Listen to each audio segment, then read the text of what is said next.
Tapos ang ating gagamitin na pang-apply ng ating waterproofing mga paps ay ito pong Detress na brush. Ito po ang ating gagamitin dahil mas maganda po itong gamitin kumpara po sa mga baby roller o mga, kasi ito pwede po natin ito maisuksok po talaga dun sa mga pwede po natin maikalat ho ng gusto ang ating waterproofing na ipapatong. So ang ating gamit po na waterproofing mga paps ay Flexiban po ito. Tapos sinaluan po natin ito ng semento.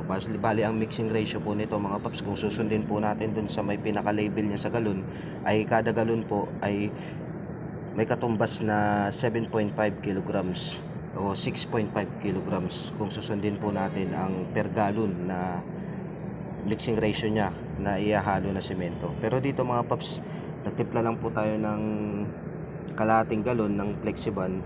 Bali ang inilagay lang ho natin na semento rito ay 3 kilos lang. So okay na to mga paps, no, yung lapot niya yan.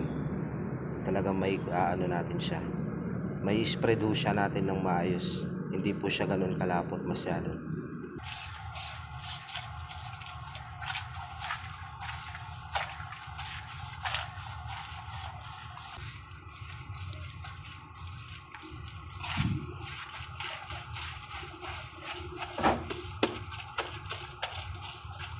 At ayan mga paps, kung mapapansin nyo, tapos na po siya, no? At ang ating pagwa-waterproofing dito sa ating inside gutter na concrete gutter ay pinasobrahan po natin ng medyo 3 pulgada, no?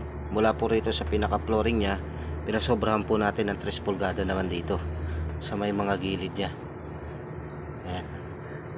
Kasi kung hindi natin papasobrahan yan, may tendency rin na baka, kasi minsan nai-stackan to ng tubig, lalo na kung malakas yung tulo.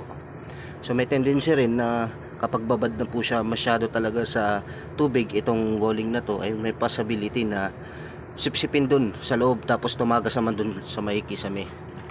Kaya po pinasobrahan natin ng 3 pulgada.